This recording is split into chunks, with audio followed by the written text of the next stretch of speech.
Portanto, esta é a primeira apresentação sobre plataformas digitais para a investigação. Eu vou-vos falar sobre o OMECA-C e sobre o OMECA-S. Já vos explico mais à frente o porquê de existirem estes dois. Na realidade, são duas versões diferentes. Eu trabalho no Laboratório de Humanidades Digitais do Instituto de História Contemporânea e a ferramenta que nós mais utilizamos para gestão de dados e disseminação desses mesmos dados é exatamente o OMECA-S. E, portanto, vou-vos falar um pouco sobre isso. Como é que vai estar dividida esta apresentação? Numa fase inicial, vou-vos falar um bocadinho sobre plataformas digitais, o que é que são as plataformas digitais e como é que evoluiu este conceito. Se calhar, se vocês pensarem num site há 20 anos atrás, é muito diferente daquilo que é um site hoje em dia na nossa experiência de utilizador. E também quais é que são os componentes que têm uma plataforma digital, como é que eles se relacionam e, sobretudo, os componentes que têm nesta ótica da investigação. Depois, vou-me focar no Omeca, qual é a história desta plataforma, quais são as características e as vantagens para que seja utilizada, que tipos de OMEC existem e depois focar então em dois tipos concretos, o Classic e o S. Se tivermos ainda algum tempo, o OMEC ES dispõe de uma sandbox em que vocês podem fazer algumas experiências, portanto podemos tentar aplicar algo que vocês queiram de uma forma mais prática, se no final conseguimos ter algum tempo após tirarmos todas as vossas dúvidas. Passando rapidamente à parte mais teórica, o que é uma plataforma digital? Uma plataforma digital é uma infraestrutura que está online e que é baseada num software, que pode ser, por exemplo, um software da Omeca, pode ser um software de WordPress ou qualquer um outro que vocês queiram utilizar para disseminar os vossos dados. O objetivo, no fundo, é que exista uma interação, uma transação de conhecimento entre os utilizadores, mas também entre a pessoa que está a desenvolver a plataforma. E no fundo, se nós formos a pensar na evolução das plataformas digitais, nós vemos que o conceito tem mudado ao longo do tempo. Inicialmente, as plataformas digitais, ou qualquer site que nós utilizássemos, eram muito focado na experiência do desenvolvedor, de quem estava a construir essa plataforma, que ele fizesse ou ela uma boa utilização do ambiente e não era tão focado na perspectiva do utilizador, quem iria tirar partido dessa mesma ferramenta. Hoje em dia, já existe uma perspectiva diferente, ou seja, caminhamos para aquilo que é chamado uma plataforma de experiência digital. O que importa neste momento já não é tanto a perspectiva de quem a está a desenvolver, mas sim a experiência de quem vai utilizar. Ou seja, no fundo, de que nós consigamos muitas vezes ter uma utilização que é eficiente, mas também que a plataforma seja interativa, que interaja connosco. E, portanto, muitas vezes existem estudos e existem pessoas que desenvolvem exatamente essa ótica, de onde é que nós vamos clicar mais rapidamente, para onde é que o foco da nossa atenção vai mais rapidamente numa plataforma e, portanto, nesse sentido, vai ao encontro desta experiência digital de quem está a utilizar. Ainda assim, não deixa de ser uma forma de aproximar o utilizador de quem produziu o conteúdo. Ou seja, por exemplo, o utilizador, nós que estamos a produzir desculpem, o produtor de conteúdo, nós que estamos a disseminar a nossa investigação, daqueles que a vão utilizar e vão poder reutilizar os nossos dados, por exemplo. Portanto, uma plataforma digital deve ser simultaneamente útil, a sua utilização deve ser fácil, ou seja, deve ser algo rápido, imediato, para que nós compreendamos onde é que está a informação, mas deve também suscitar interesse, obviamente, para que consigamos ter o maior número de espectadores e de utilizadores possíveis. Passando aos componentes das plataformas digitais. Estes são os componentes se nós pensarmos, sobretudo, num contexto de investigação ou de disseminação de dados. Temos os objetos digitais, eu já vos vou falar mais à frente sobre cada um deles de forma mais detalhada. Os objetos digitais é, por exemplo, um item da nossa base de dados. Imaginemos que, no meu caso concreto, no doutoramento, eu estudei as crianças abandonadas na cidade de Lisboa. Um objeto digital seria uma criança, o Manuel, por exemplo. Estes objetos digitais podem se organizar em coleções. No meu caso concreto, poderiam ser todas as crianças que pertenciam à Santa Casa da Misericórdia de Lisboa, que eram tuteladas por esta instituição. Ou seja, é como se nós tivéssemos um documento e vamos organizá-lo em várias pastas no vosso computador. E depois temos, obviamente, algo mais geral, o nosso projeto, que integra as coleções, que integra os objetos. Qualquer um destes três elementos estão descritos com metadados. Metadados é a informação que descreve a nossa informação, os nossos dados. O que são então os objetos digitais? Os objetos digitais é a informação que está armazenada em meio digital e que pode ter um tipo e um formato variado. Pode ir desde texto, desde textos que nós produzimos ou que outros produziram, às nossas próprias bases de dados produzidas no contexto da nossa investigação. Podem ser fotografias, imagens estáticas, podem ser vídeos, imagens em movimento, podem ser áudios, por exemplo, gravações de entrevistas, podem ser gráficos, ou seja, qualquer coisa que que seja produzido em meio digital é um objeto digital. Esses objetos digitais têm, no fundo, os elementos que os descrevem, que são os metadados. Se nós pensarmos que quando tiramos uma fotografia com o nosso telemóvel, o telemóvel registra, por exemplo, qual é a localização da fotografia, qual é a data da fotografia, muitas vezes identifica quais são as pessoas. Portanto, isso no fundo seria a informação sobre a nossa fotografia, os nossos metadados. E esses metadados estão descritos de acordo com ontologias e esquemas de metadados, sendo que os esquemas de metadados mais utilizados são o Dublin Core ou o Friend of a Friend. Nós podemos também, dado que no caso das nossas investigações existem temas muito específicos, muitas vezes estes esquemas de metadados não têm os campos necessários para cobrir toda a nossa investigação, podemos combinar várias ontologias e esquemas de metadados, de acordo com aquilo que nós queremos descrever, com a informação que nós queremos para os nossos dados, ou podemos também gerar uma nova ontologia no âmbito da nossa investigação, para que dessa forma vá ao encontro das especificidades daquilo que nós estamos a estudar. Estes objetos digitais, obviamente, tal como um objeto físico, é necessário produzi-lo, ou seja, gerar esse objeto, mas também é preciso mantê-lo, ou seja, atualizar com a informação se necessário e geri-lo para que haja sustentabilidade, para que seja preservado para o futuro. Porque, no fundo, não deixa de ser, tal como um objeto físico, um património e, portanto, temos que pensar nessa ótica da preservação. Trago-vos aqui então um objeto digital de um projeto que foi desenvolvido pelo Laboratório de Humanidades Digitais, que é o Western Sephardic Diaspora, que estudou a diáspora sefardita ocidental. E o objetivo era fazer uma recolha de toda a bibliografia, todas as fontes de arquivo que existiam para este tipo de estudo e, portanto, ser um repositório centralizado e agregador para quem quisesse estudar este tema.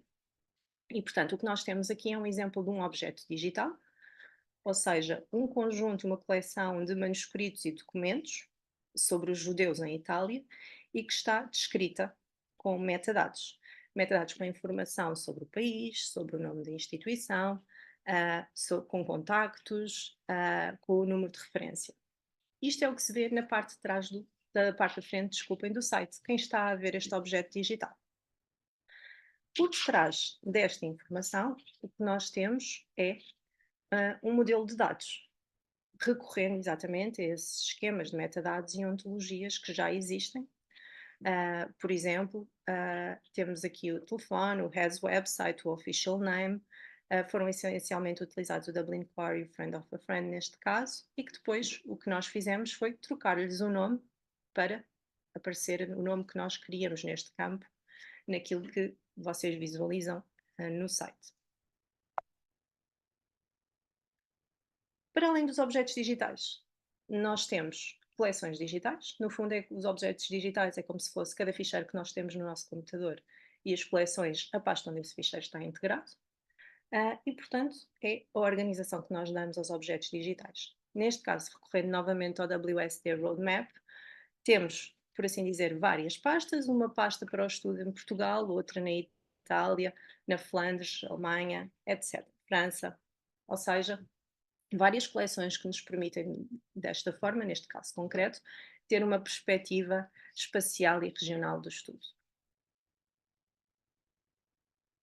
Os projetos digitais, no fundo, são o que é que nós queremos estudar, o que é que nós queremos estudar e que vai estar em formato digital. E neste sentido existem várias perguntas que nós devemos colocar antes de criarmos esse projeto digital.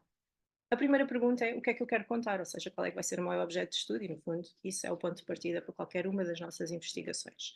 É sabermos exatamente aquilo que queremos demonstrar. Depois, quem é que vai ser o meu público-alvo? Obviamente que a minha plataforma tem de estar adaptada às pessoas que a vão consultar, que a vão analisar, que dela vão retirar informação. A linguagem não será a mesma se for dirigida a um público académico, se for dirigida à comunidade em geral. Portanto, temos que pensar a quem nos estamos a dirigir. E neste sentido, pensar também quem é que serão os utilizadores do nosso site e qual é que será a utilização que será feita.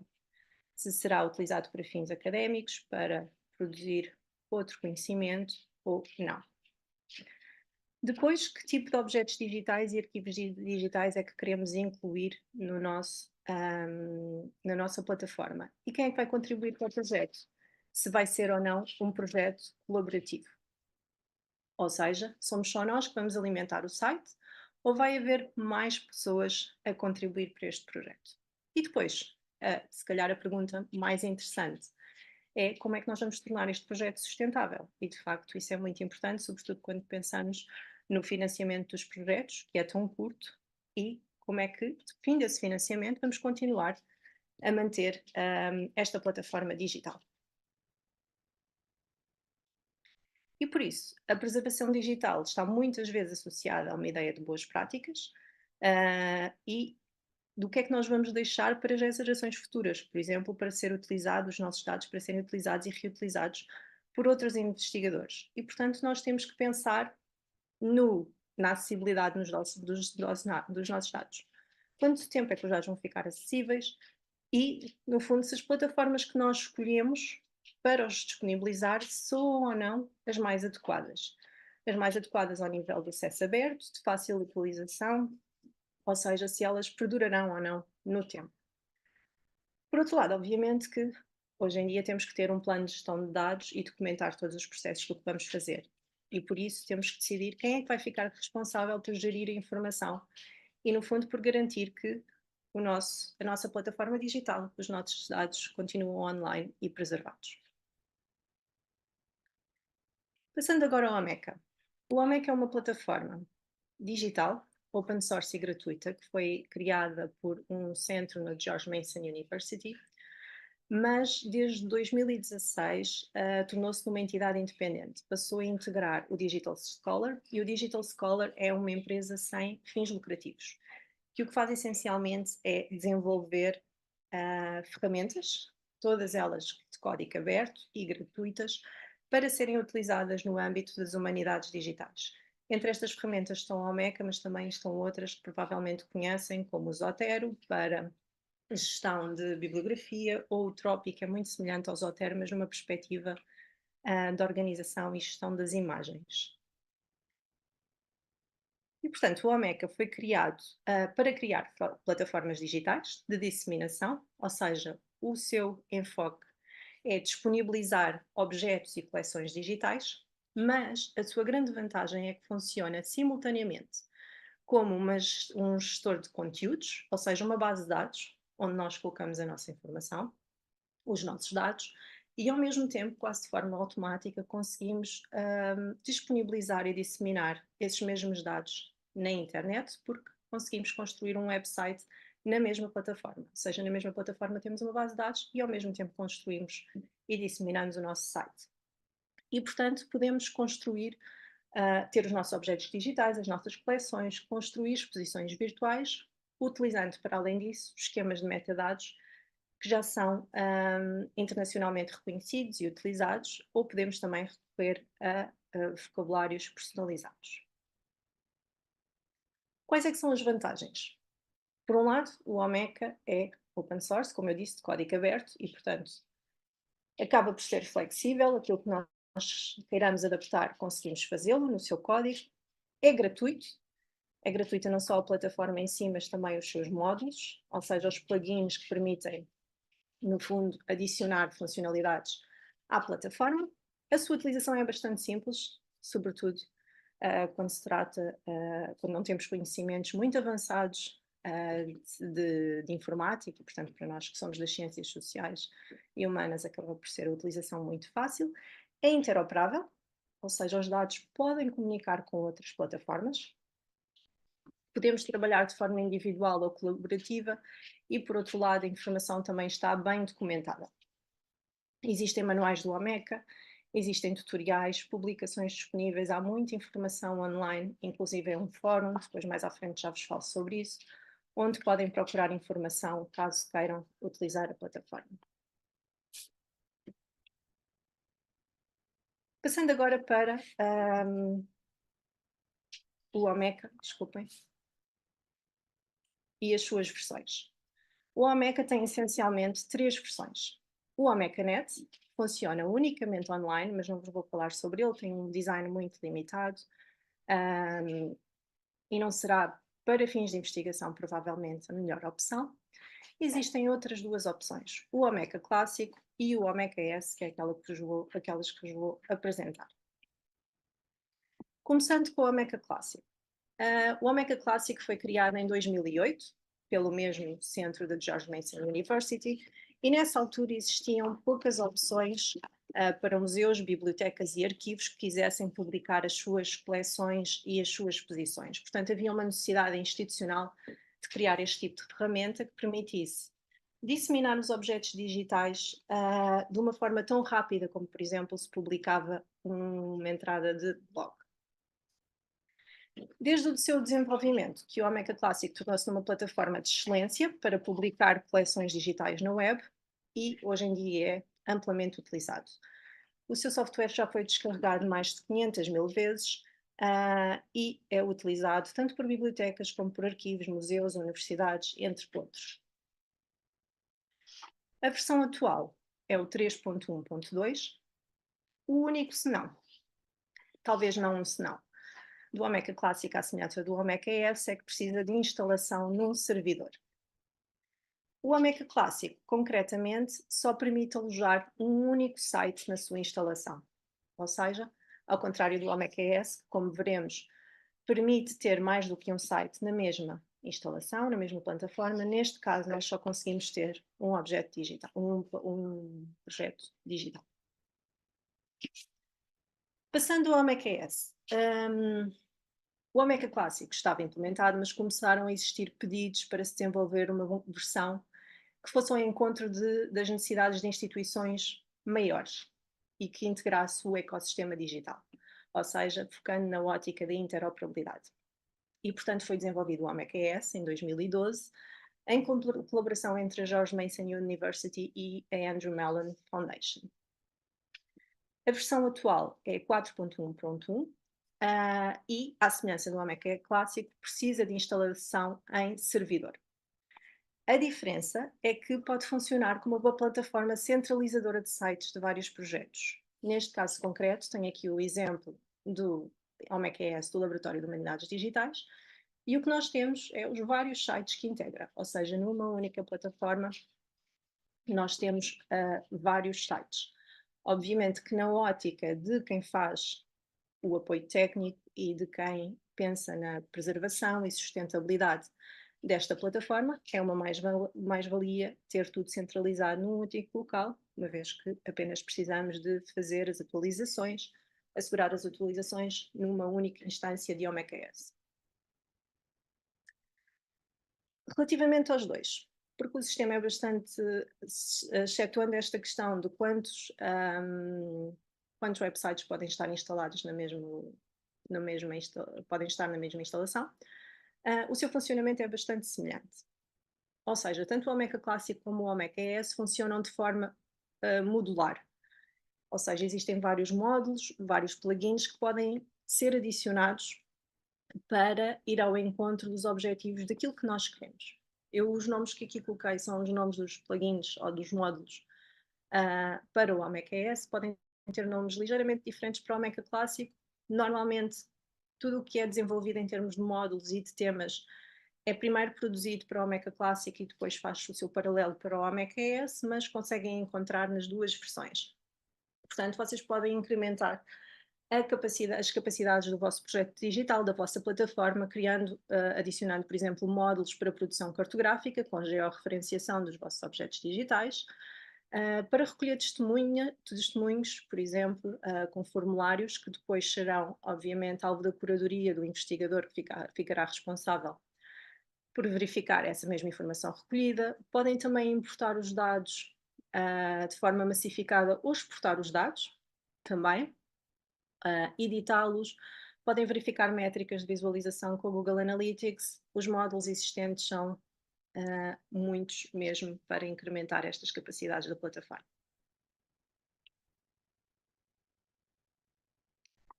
Outra vantagem nos dois casos é a possibilidade de expor os nossos dados na Web Semântica através do link do Open Data e também de criarmos relações entre os nossos itens dentro do nosso próprio site. Os sites que são desenvolvidos tanto no Omeka Classic como no Omeka ES estão listados nos respectivos diretórios, se tiverem interesse para ver. Eu chamo apenas a atenção que muitos destes sites que estão nos diretórios tiveram um trabalho de web design. Eu vou-vos mostrar mais à frente alguns projetos desenvolvidos no laboratório. Há algumas diferenças entre os sites que foram desenvolvidos com o apoio do web design, visualmente, obviamente, e porque os temas e os layouts que o Omeka tem são bastante limitados. E se nós não tivermos esse tipo de conhecimentos, o nosso site acaba por ficar um pouco estático.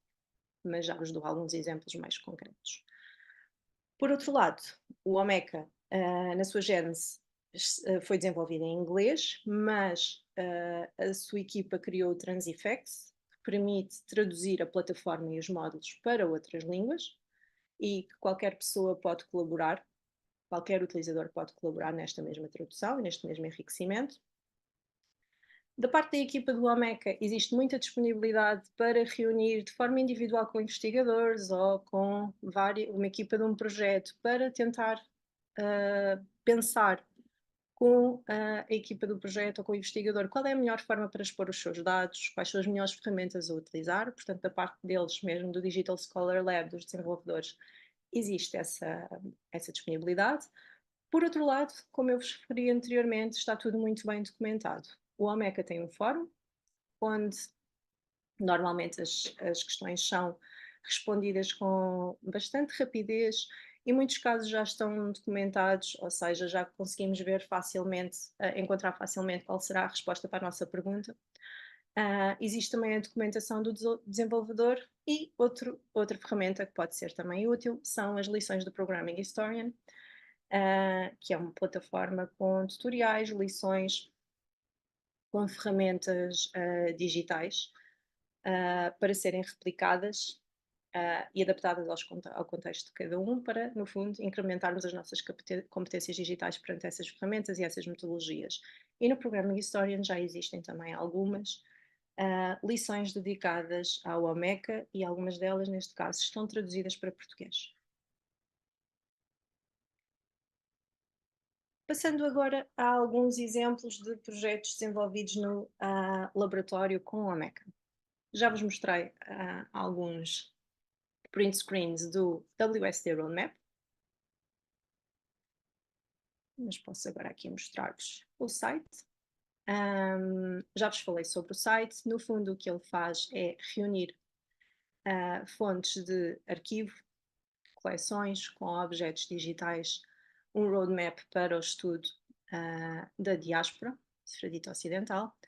E, para além do mais, o que este site tem, deixa-me lá ver se ele abre, é uma georreferenciação de cada um desses objetos digitais. Ou seja, utilizando um módulo de georreferenciação, o mapping, permite cartografar a localização de cada um dos objetos digitais e se nós clicarmos, conseguimos ir mais concretamente para o objeto digital, vendo a informação que está exposta no mapa.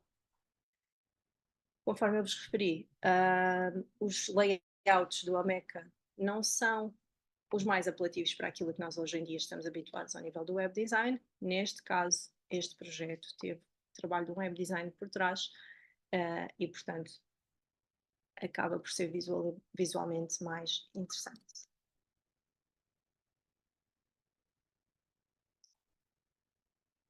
Outro projeto desenvolvido no laboratório foi o Fire Users, Paisagens de Fogo. É um projeto coordenado pelo Miguel Carmo, do Instituto. Joana, desculpa estar-te a interromper. Querias partilhar os sites ou não? Posso?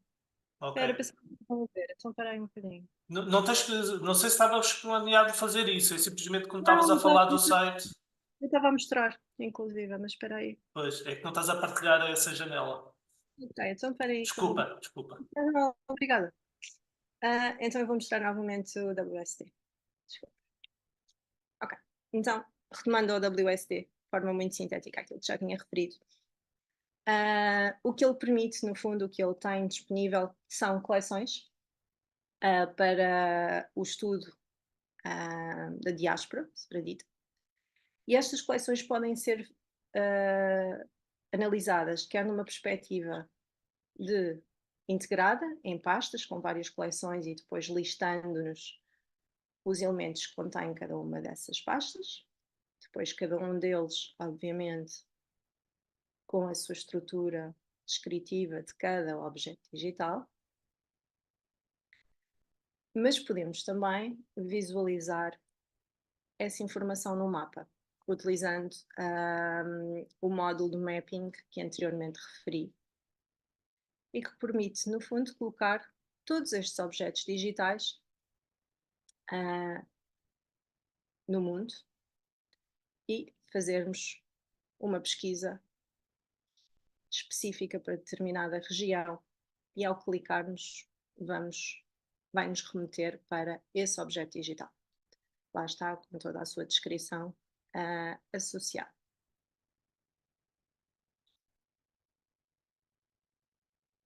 Outro projeto que foi desenvolvido pelo laboratório foi o Paisagens de Fogo, Fire Users, do Instituto de História Contemporânea, coordenado pelo Miguel Carmo.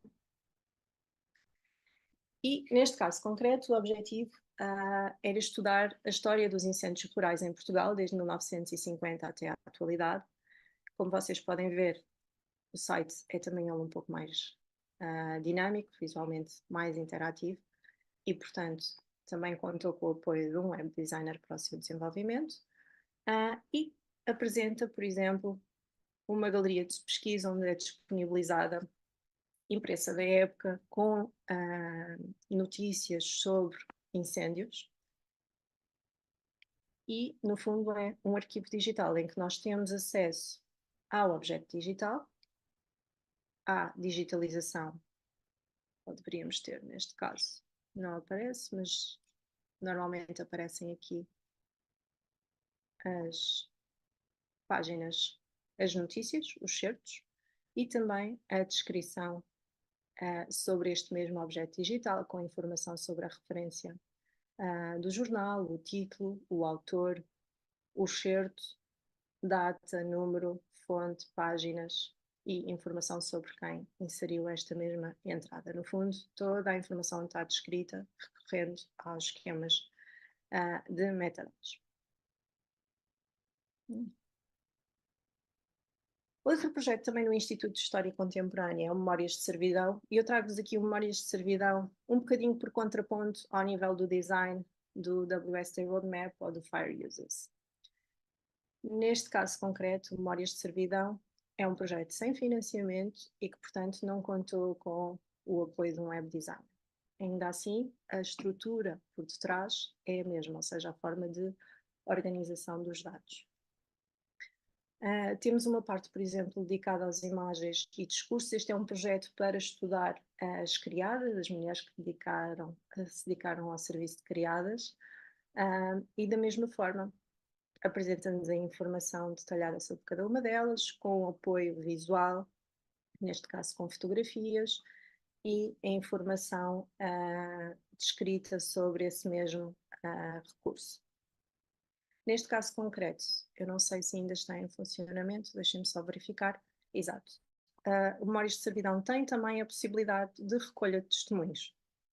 Ou seja, qualquer pessoa pode aqui preencher o seu testemunho, a sua história sobre o serviço doméstico. Depois, esta história que aqui for introduzida, o formulário é feito adaptado pelo investigador do projeto. A informação que aqui for recolhida não ficará automaticamente pública, é depois alvo de curadoria, neste caso pela Inês Brazão, do IHC, que então publica esta memória do serviço doméstico.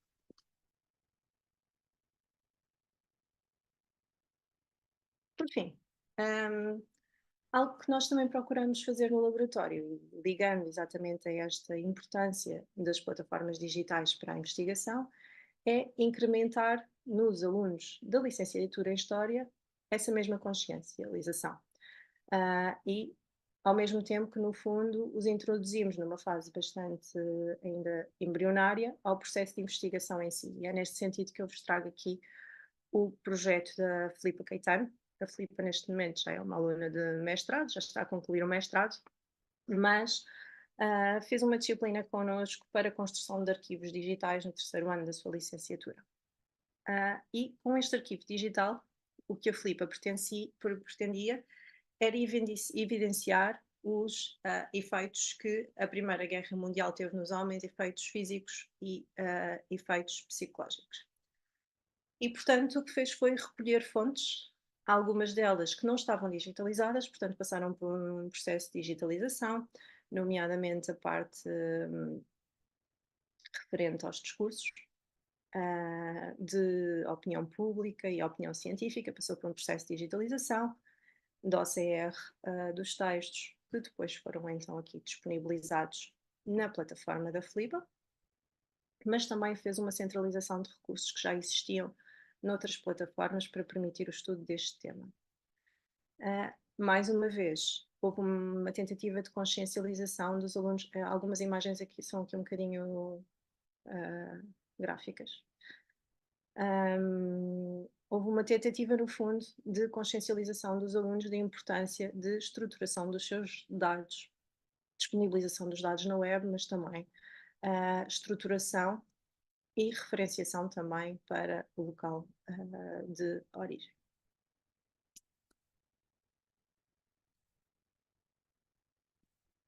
Para quem quiser experimentar o Omeca, não existe uma versão experimental do Omeca clássico, mas existe uma versão experimental do Omeca S. Há uma sandbox e nesta sandbox podem fazer testes iniciais e experiências de utilização. O que acontece, eu sugiro que seja apenas utilizado de forma experimental, porque 4 vezes por semana o conteúdo que lá é introduzido é eliminado. Portanto, utilizem apenas para fazer alguns testes e verificarem se de facto é viável, não com o objetivo de ser o que vão utilizar no futuro, porque no futuro terão que ter a vossa própria instalação para gerar o vosso próprio conteúdo.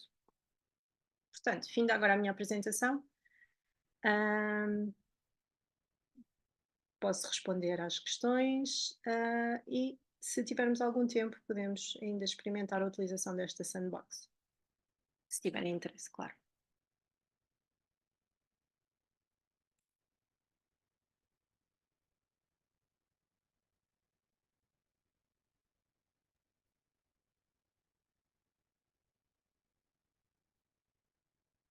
Bom, nos vídeos não há questões a apresentar.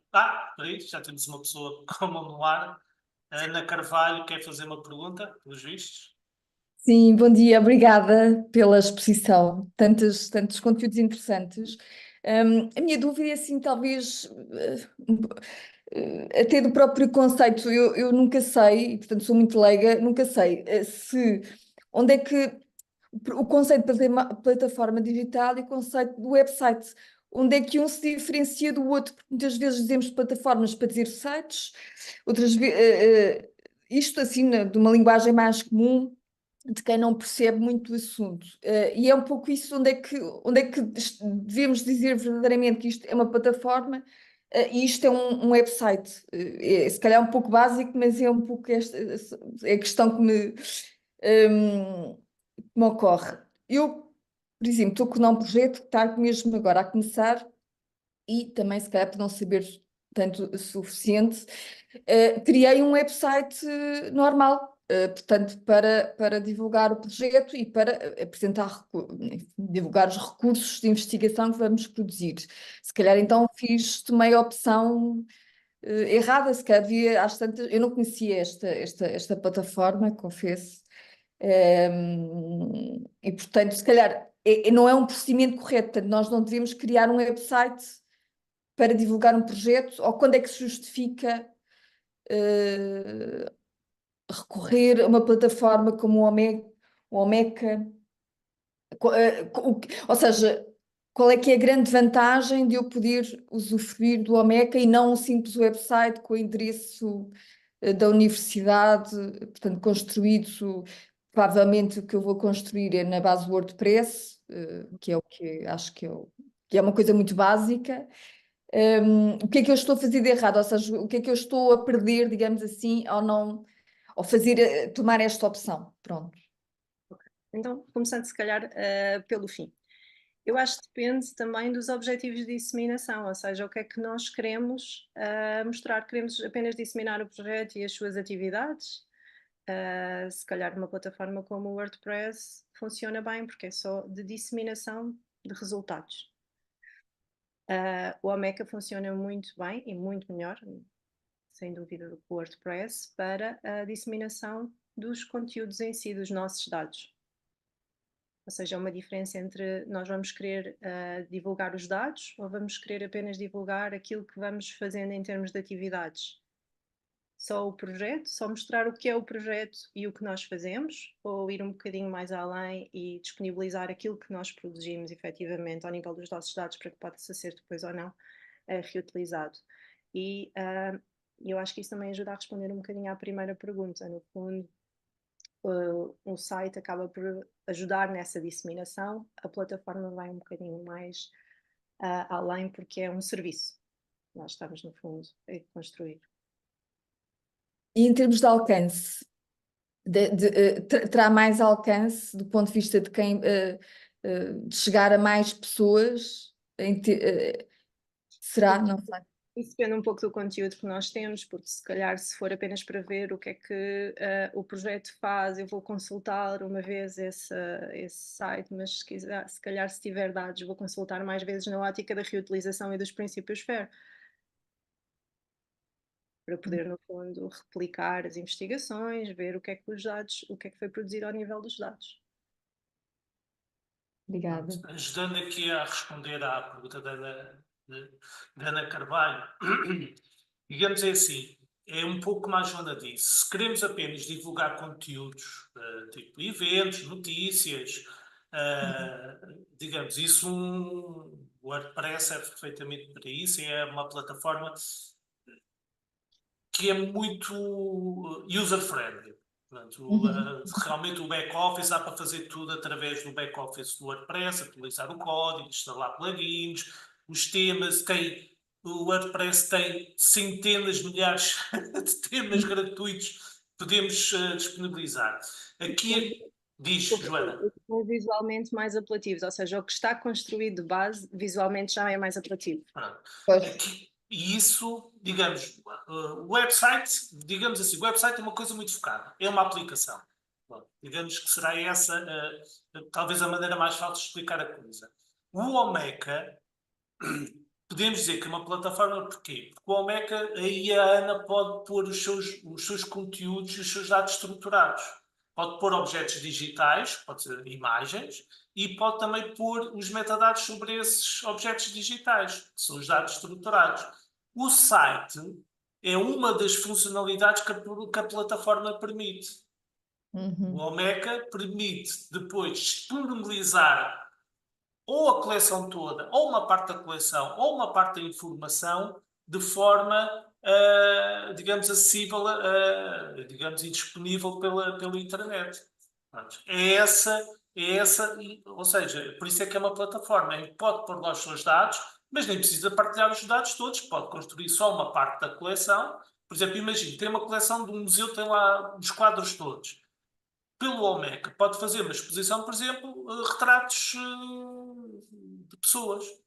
Pode pôr outro tipo de coleção, por exemplo, arte sacra, por exemplo. Ou seja, e cada site é uma exposição e é muito focado. É essa, digamos, a questão que acho que pode ajudar a Ana. Não fez nada de errado em fazer o site. Fez absolutamente nada de errado.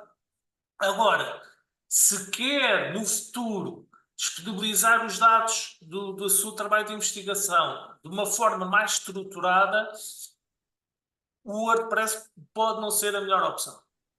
Depende um pouco do objetivo, porque às vezes numa fase inicial do projeto criamos o site apenas para mostrar o projeto é este, vamos fazer isto, mas se calhar mais à frente pensamos que queremos disponibilizar os dados de forma estruturada.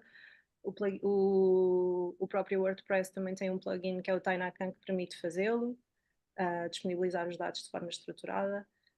E também tem a ideia de interoperabilidade, podem ser integrados noutras plataformas, mas de facto o Omeka, no fundo, tem tudo integrado num único sítio. Não quer dizer que não possa ser utilizado apenas para a disseminação de um projeto e das suas atividades, também o pode ser, mas o que está por trás é muito mais abrangente do que apenas essa ótica de disseminação. É mesmo uma questão de gestão de conteúdos dos dados. E só mais uma questão, e não quero aqui também monopolizar. Do ponto de vista da utilização do Omeka, requer, eu, por exemplo, sem grandes conhecimentos, consigo, ou seja, como o WordPress tão intuitivo, o Omeka também me permite eu facilmente entraria e conseguiria intuitivamente, com o apoio dos tutoriais, fazê-lo, portanto, sem um apoio informático especial.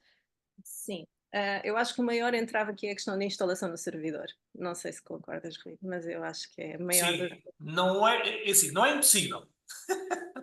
Não é impossível, mas precisa de algum conhecimento. Para já tem que encontrar uma máquina disponível para tal.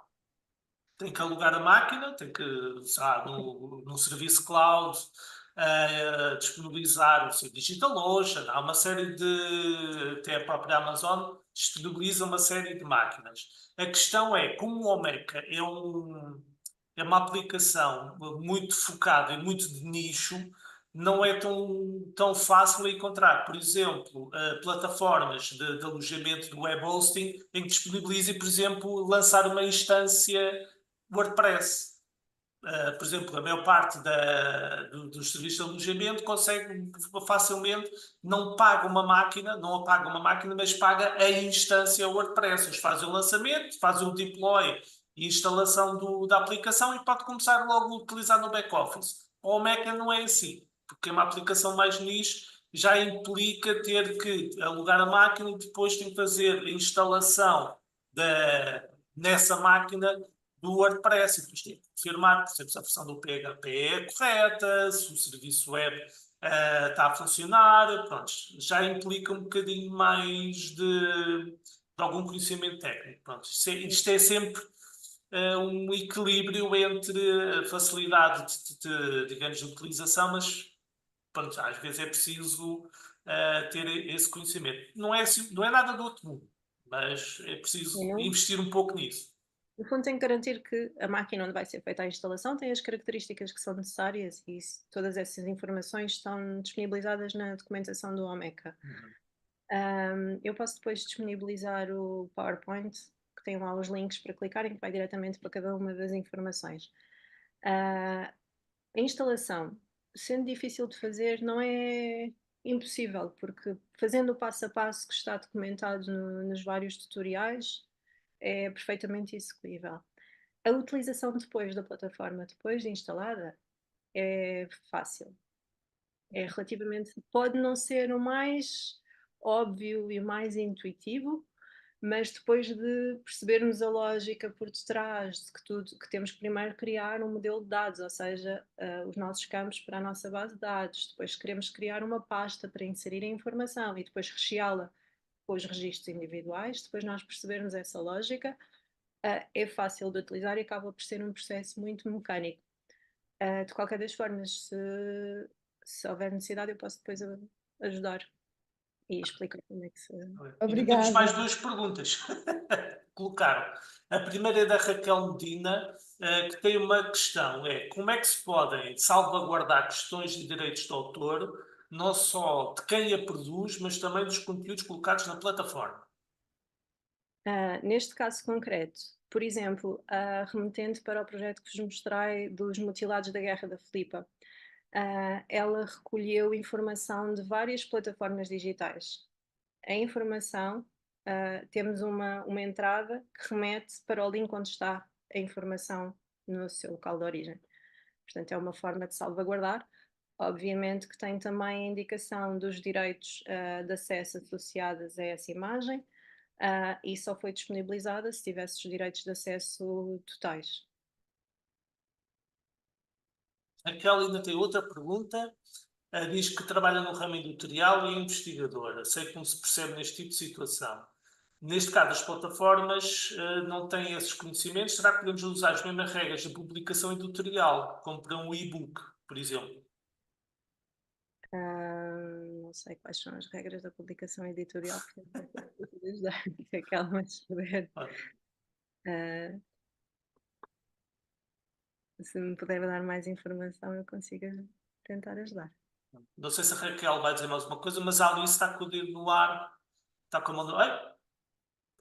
Ela diz que sempre, desculpa Alice, dá-me só um segundo, sempre que queremos publicar uma imagem de um acervo ou de uma instituição, temos que pedir autorização dessa publicação. Sim, lá está, dependendo dos direitos, sim, dependendo dos direitos associados ou não a determinada publicação, são pedidas autorizações. Nós temos alguns websites de alunos também, não há problema, Raquel. Temos também alguns websites de alunos que fizeram trabalhos no âmbito da mesma disciplina, sobre arquivos fotográficos, entre outros, que ainda não estão online exatamente porque estamos a aguardar essas autorizações da parte dos arquivos. Portanto, tentamos sempre salvaguardar essa questão. Alice, acho que já podes fazer a tua pergunta. Obrigada. A minha pergunta é sobre o OMEQS como base para gerir vários sites. Eu faço parte de um projeto de investigação que está a usar o OMECA.net, aquilo que vocês não recomendam, que realmente tem muitas limitações gráficas, mas para além das limitações gráficas não consigo perceber bem que tenha muitas outras. De qualquer forma, a opção também não foi a minha, e eu não percebi como é que é feita a gestão dos diversos dados entre os diversos sites e entre os diversos projetos que estão instalados numa mesma, salvo a redundância, numa mesma instalação. Eu acho que esse é o principal problema do OMECA, sobretudo se tratar de dados sensíveis, do OMECA-S, neste caso concreto. Ou seja, se for no âmbito de um projeto em que vai ser desenvolvido o projeto no OMECA-S e depois pequenos microprojetos, por exemplo, decorrentes de dissertações de mestrado ou teses de doutoramento, pode ser útil ter toda a informação centralizada na mesma plataforma. Pode não funcionar tão bem se forem projetos muito, muito distintos. Isto porque, no fundo, todas as pessoas que tiverem acesso ao OMECA-S, àquela instalação, vão ter acesso a todos os itens que nela estão. Não podem, no entanto, fazer nenhum tipo de alteração, porque isso, quando eu adiciono o utilizador, adiciono também as suas... aquilo que pode fazer e aquilo que não pode fazer. As suas permissões. As permissões. Tem permissões dentro do seu próprio site, mas não tem permissões, obviamente, dentro do site dos outros. Portanto, não consegue eliminar itens ou conjuntos de itens que pertençam a sites de outras pessoas. Ainda assim, são visíveis. Portanto, depende um bocadinho do tipo de dados que nós temos. Se são dados sensíveis, não é de todo a melhor opção. Mas se forem dados que não sejam sensíveis, nós temos a segurança de que ninguém vai manipular esses mesmos dados que não as pessoas que pertencem àquele projeto e que estão associadas. Mas, por exemplo, quando abrimos os dados quando abrimos uma listagem, por exemplo, de objetos digitais, aparecem os objetos digitais dos projetos todos, ou consegue-se fazer filtragens dos objetos só dos nossos projetos, por exemplo, através de etiquetas ou não? Na fase inicial aparecem de todos, quando entramos na página dos itens aparecem todos os que estão na instalação, mas depois podemos filtrar por uma pasta específica ou por um site específico, sim, para que apareçam apenas os nossos, mas não é um processo imediato, exige uma filtragem. Ok, obrigada. Já agora, se mais ninguém tem nenhuma pergunta, ah, quais são as desvantagens, para além do aspecto gráfico, que, sim, bom, do facto de estar a usar o Omeka Net? Assim que. Ao nível, por exemplo, há desvantagens ao nível da manipulação das etiquetas, da nomenclatura dos vários campos. É muito mais fácil de manipular no Omeka S, sobretudo. E ao nível mesmo da interoperabilidade, porque permite integração noutras plataformas, utilizando, por exemplo, o S ou o clássico também. Ou seja, os dados poderiam ser exportados e integrar, por exemplo, a europeana ou a infraestrutura Rossio, e no fundo teriam mais visibilidade. Respondendo um bocado à pergunta que a Ana Carvalho tinha feito antes, o OmecaNet, no fundo, é uma instalação feita logo online da plataforma. Por isso é que também é tão limitada. E aí, ao nível dos módulos, dos plugins também, é muito limitado. Os plugins que podem ser instalados têm um número muito reduzido, creio que cerca de 5. Portanto, de repente pensamos que queremos fazer uma georreferenciação dos nossos dados, no OmecaNet não é possível, por exemplo. Tem algumas limitações. E há muita diferença, mesmo a nível gráfico. Sim, a nível gráfico é imenso. Ok, obrigada. Os temas que são disponíveis são apenas, a nível do layout, são apenas 2 ou 3. Sim. Nós, por E exemplo, são muito, muito antigos, parecem sites dos anos 90. nós utilizamos o Omecanet na informática aplicada à história, uma das plataformas que os alunos aprendem apenas para entrarem na lógica de disseminação dos dados de investigação. E a primeira coisa que eles dizem é: isto é muito feio, é muito antigo. Portanto, e hoje em dia, mesmo para o Meca Clássico, já existem alguns layouts que não exigem manipulação ao nível de design e que ficam um pouco mais apelativos.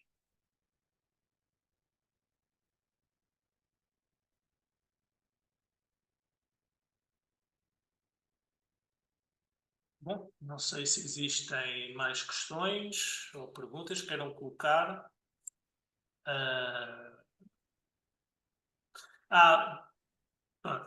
Isto já será mais para uns utilizadores mais avançados. É possível, por exemplo, é perfeitamente possível fazer uma instalação tanto ao Mac C como ao Mac S local. Ou seja, se nós queremos trabalhar, existe a possibilidade de usar a sandbox, mas podemos, por exemplo, ter uma instalação local do Mac S ou do Mac C perfeitamente, só para testarmos e vermos como é que funciona a plataforma. É preciso saber, pronto, digamos que é preciso saber o mesmo que instalar uma máquina virtual que esteja disponível online.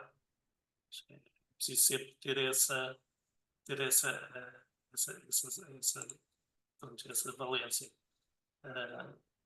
Acho que não existe mais questões, não existem mais perguntas. Joana, queres adicionar mais alguma coisa? Como já não temos tempo para testar a sandbox, eu vou só deixar aqui no chat o link para a sandbox, como é que fazem os acessos, os respectivos e-mails e passwords.